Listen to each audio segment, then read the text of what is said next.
ഇന്നത്തെ വീഡിയോയിൽ ബ്രേക്ക്ഫാസ്റ്റിൻ്റെ റെസിപ്പി ഉൾപ്പെടുത്തിയിട്ടുണ്ട്. അതുപോലെ തന്നെ ജിഞ്ചർ ഗാർലിക് പേസ്റ്റ് എങ്ങനെയാണ് സ്റ്റോർ ചെയ്ത് വെക്കുന്നത് എന്നുള്ളത് ഉൾപ്പെടുത്തിയിട്ട് ഉള്ള ചെറിയൊരു വീഡിയോ ആണ്. മിനി മാജിക് ഹോമിൻ്റെ ഇന്നത്തെ വീഡിയോയിലേക്ക് എല്ലാവർക്കും സ്വാഗതം.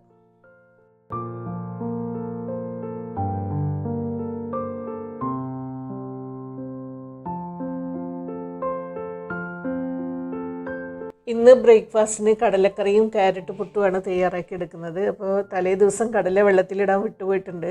അപ്പോൾ ഞാൻ രാവിലെ എണീറ്റ ഉടനെ തന്നെ കടല എടുത്തിട്ട് തിളച്ച വെള്ളത്തിലൊന്ന് കുറച്ച് സമയം ഇട്ട് വെച്ചാൽ പെട്ടെന്ന് കുതിർന്ന് കിട്ടും. അപ്പോൾ ഒരു ബൗളിലേക്ക് ഇട്ട് കൊടുത്തിട്ട് തിളച്ച വെള്ളം ഒഴിച്ചു കൊടുക്കുകയാണ്. അപ്പോൾ നമുക്കൊരു 10 മിനിറ്റ് കൊണ്ട് തന്നെ കടല കുതിർന്ന് കിട്ടും. ഇനി ഇതുപോലെ കടല വെള്ളത്തിലിടാൻ മറന്നു പോയിട്ടുണ്ടെങ്കിൽ ഇങ്ങനെ ചെയ്താൽ മതി കേട്ടോ. അപ്പോൾ കടല കുതിർന്ന് വരുന്ന സമയം കൊണ്ട് ഞാൻ ചെടിക്കൊക്കെ ഒന്ന് നനച്ചു കൊടുക്കുകയാണ്. അപ്പോൾ രാവിലെ കുറച്ച് സമയമൊക്കെ ചെടിയുടെ അടുത്ത് കൂടെ ഒക്കെ ഇങ്ങനെ പോയി അക്വേറിയത്തിന് കുറച്ച് സമയമൊക്കെ ഇങ്ങനെ നോക്കിയിരുന്നാൽ നമുക്കൊരു മനസ്സിനൊരു സന്തോഷമാണ്. ചെടിക്കൊക്കെ ആദ്യം തന്നെ വെള്ളമൊക്കെ ഒഴിച്ചു കൊടുക്കും.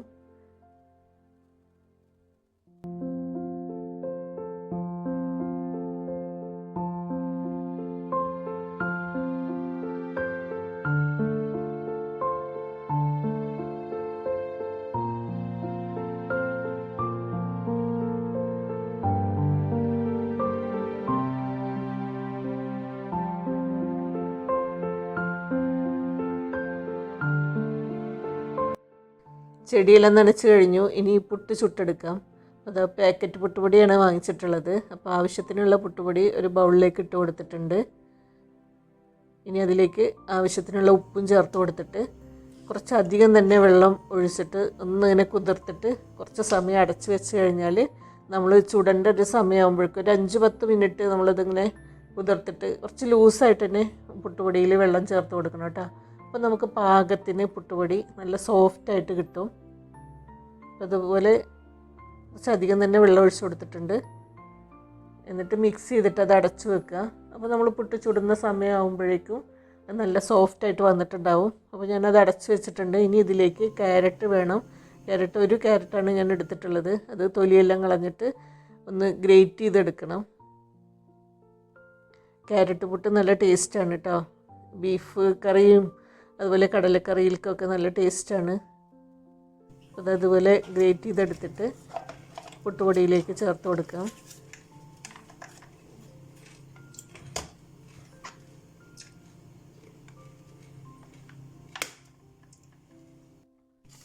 അത് പുട്ടുപൊടിയൊക്കെ നല്ല സോഫ്റ്റായിട്ട് വന്നിട്ടുണ്ട്. ഇനി വെള്ളം പോരാൻ തോന്നുകയാണെങ്കിൽ ഇനി വെള്ളം ചേർക്കേണ്ട. ഈ ക്യാരറ്റിൻ്റെ വെള്ളം ഉണ്ടാവും. ഇനി അതിലേക്ക് ചെറിയ ഉള്ളി ചെറുതായിട്ട് അരിഞ്ഞെടുക്കുക. അതും ചേർത്ത് കൊടുക്കുക. ഒരു 2-3 ചെറിയ ഉള്ളി ചെറുതായിട്ട് അരിഞ്ഞിട്ട് അതും അതിലേക്ക് ചേർത്ത് കൊടുക്കുക. ഇനി നിങ്ങൾക്ക് ചെറിയ ജീരകത്തിൻ്റെ ഫ്ലേവർ ഇഷ്ടമാണെന്നുണ്ടെങ്കിൽ അതും ചേർത്ത് കൊടുക്കുക കേട്ടോ. എനിക്കതിൻ്റെ ഫ്ലേവർ ഇഷ്ടമില്ലാത്തതുകൊണ്ട് ഞാൻ ഇട്ട് കൊടുത്തിട്ടില്ല. ഇനി നമുക്ക് പുട്ട് ചുട്ടെടുക്കാം. ഞാനിത് പുട്ട് കുറ്റിയിലല്ല, നമ്മുടെ ചിരട്ടപ്പുട്ടിൻ്റെ ആ ഒരു അച്ചിൽ വെച്ചിട്ടാണ് പുട്ട് ചുട്ടെടുക്കുന്നത്.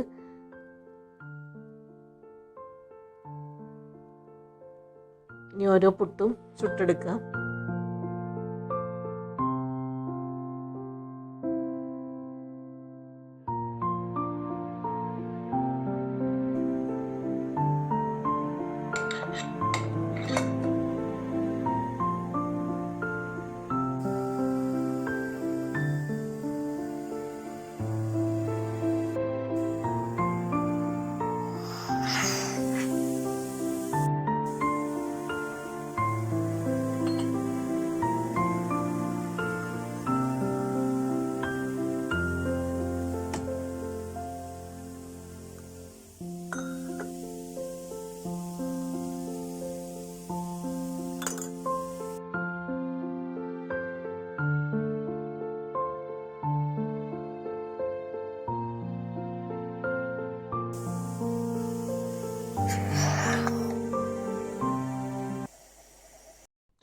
ഈ ഒരു ക്ലിപ്പ് എനിക്ക് ഒരുപാട് യൂസ്ഫുള്ളായിട്ട് തോന്നിയിട്ടുണ്ട് കേട്ടോ. നമ്മൾ പാക്കറ്റ് സാധനങ്ങളൊക്കെ വാങ്ങിച്ചിട്ട് അതിൽ ബാക്കിയുള്ളത് പ്രാണിയൊക്കെ കയറിയിട്ട് നമുക്കത് യൂസ് ചെയ്യാൻ പറ്റില്ലല്ലോ.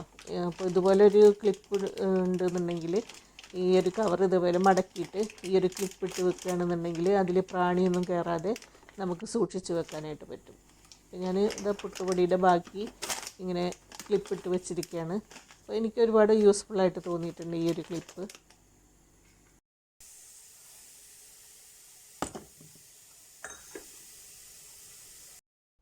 കടല നന്നായിട്ട് കുതിർന്ന് വന്നിട്ടുണ്ട്. അത് ഇതാ ഞാൻ കഴുകി എടുത്തിട്ടുണ്ട്. കുക്കറിലേക്ക് ഇട്ട് കൊടുത്തു. ഇനി അതിലേക്ക് 2 സവാള, 4 പച്ചമുളക്, ഒരു തക്കാളി അതെല്ലാം അരിഞ്ഞിട്ട് ചേർത്ത് കൊടുക്കുകയാണ്. സിമ്പിളായിട്ട് പെട്ടെന്ന് തയ്യാറാക്കി എടുക്കാൻ പറ്റുന്ന ഒരു കടലക്കറിയാണ്. പുട്ടിനും അതുപോലെ അപ്പത്തിനൊക്കെ ഈ ഒരു കടലക്കറി നല്ല ടേസ്റ്റാണ് കേട്ടോ. ഇനി അതിലേക്ക് 1 table spoon ginger garlic paste ചേർത്ത് കൊടുത്തിട്ടുണ്ട്. ഇനി നമുക്കതിലേക്ക് മസാലപ്പൊടികൾ ചേർത്ത് കൊടുക്കാം. ഒരുപാട് മസാലപ്പൊടികളൊന്നും ചേർത്ത് കൊടുക്കുന്നില്ല. 1/2 ടീസ്പൂൺ മഞ്ഞൾപ്പൊടിയും 1/2 ടീസ്പൂൺ മുളക് പൊടിയുമാണ് ചേർത്ത് കൊടുക്കുന്നത്. മല്ലിപ്പൊടി ചേർത്ത് കൊടുക്കുന്നില്ല കേട്ടോ.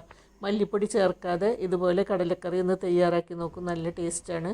അതുപോലെ തന്നെ ഇതാ ഒരു 1/4 ടീസ്പൂൺ ഗരം മസാലയും കൂടി ചേർത്ത് ആവശ്യത്തിനുള്ള ഉപ്പും ചേർത്ത് കൊടുത്തിട്ടുണ്ട്. 1 ടീസ്പൂൺ ഉപ്പും ചേർത്ത് കൊടുത്തു. ഇനി വേണമെന്നുണ്ടെങ്കിൽ നമുക്ക് ഉപ്പ് ചേർത്ത് കൊടുത്താൽ മതിയാകും. ഇനി കടല വേകാനുള്ള വെള്ളം കൂടി ചേർത്ത് കൊടുത്തിട്ട് നമുക്ക് കുക്കർ അടച്ച് വെച്ചിട്ട് കടല വേവിച്ചെടുക്കാം.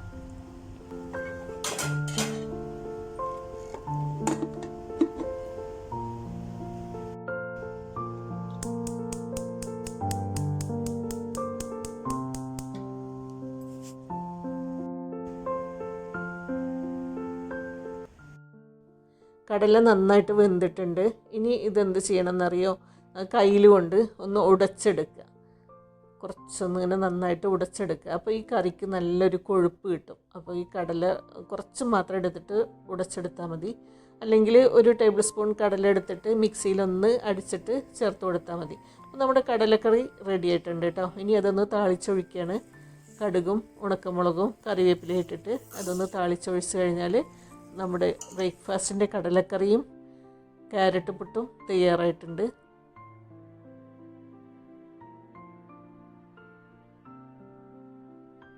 നമ്മുടെ സിമ്പിളായിട്ട് പെട്ടെന്ന് തയ്യാറാക്കി എടുക്കാൻ പറ്റുന്ന ഈ ഒരു കടലക്കറി നല്ല ടേസ്റ്റാണ് കേട്ടോ.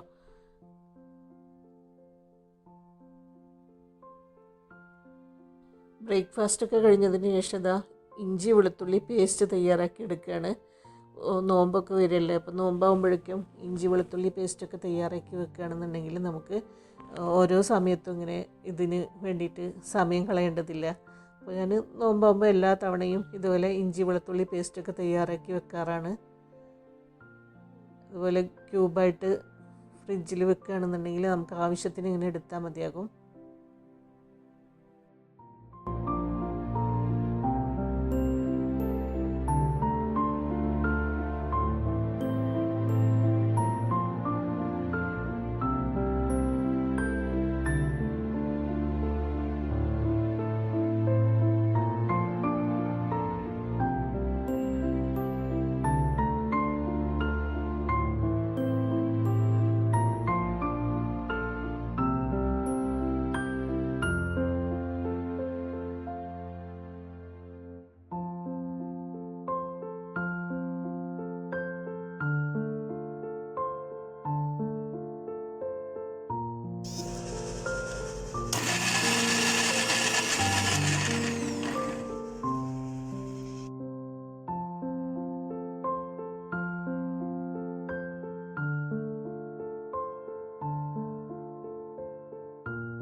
ഇഞ്ചിയും വെളുത്തുള്ളിയും ഇതാ അരച്ച് നല്ല പേസ്റ്റാക്കി എടുത്തിട്ടുണ്ട്. ഇനി അതിലേക്ക് ഒരു 2 ടേബിൾ സ്പൂൺ ഉപ്പും കുറച്ച് ഓയിലും കൂടി ചേർത്തിട്ട് നല്ലപോലെ മിക്സ് ചെയ്ത് കഴിഞ്ഞാൽ നമുക്ക് കുറച്ച് ദിവസം വരെയൊക്കെ നല്ല പോലെ ഫ്രീസറിൽ കേടുകൂടാതെ ഇരിക്കും കേട്ടോ. അതിൻ്റെ ആ ഒരു ഫ്ലേവറൊന്നും നഷ്ടപ്പെടാതെ തന്നെ നമുക്ക് ജിഞ്ചർ ഗാർലിക് പേസ്റ്റ് ഫ്രീസറിൽ സൂക്ഷിച്ച് വെക്കാം. ഞാനിതാ സിപ്ലോക്ക് ബാഗിലും വെക്കുന്നുണ്ട്, അതുപോലെ ഐസ് ട്രേയിലും വെക്കുന്നുണ്ട്.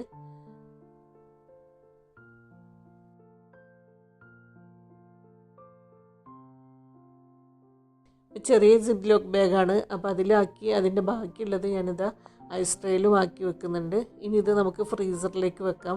ഫ്രീസറിൽ നന്നായിട്ട് ഐസാകുന്നതിന് മുന്നേ സിപ്ലോക്ക് ബാഗ് എടുത്തിട്ട് അതിങ്ങനെ ചെറുതായിട്ടൊന്നിങ്ങനെ കട്ട് ചെയ്ത് കഴിഞ്ഞാൽ നമുക്ക് എടുക്കാൻ എളുപ്പമായിരിക്കും. ഇതിൻ്റെ ഫ്ലേവറൊന്നും നഷ്ടപ്പെടാതെ കുറച്ച് ദിവസം വരെയൊക്കെ ജിഞ്ചർ ഗാർലിക് പേസ്റ്റ് ഇരിക്കുന്നതാണ്. അപ്പോൾ നമുക്ക് നോമ്പൊക്കെ ആകുമ്പോൾ ഇതിൻ്റെ ആവശ്യങ്ങൾ കൂടുതലാണ്. അപ്പോൾ നമുക്ക് ഇതേപോലെ തയ്യാറാക്കി വെക്കുകയാണെന്നുണ്ടെങ്കിൽ കുറച്ച് ദിവസമൊക്കെ നമുക്ക് ജോലി ഈസിയാകും.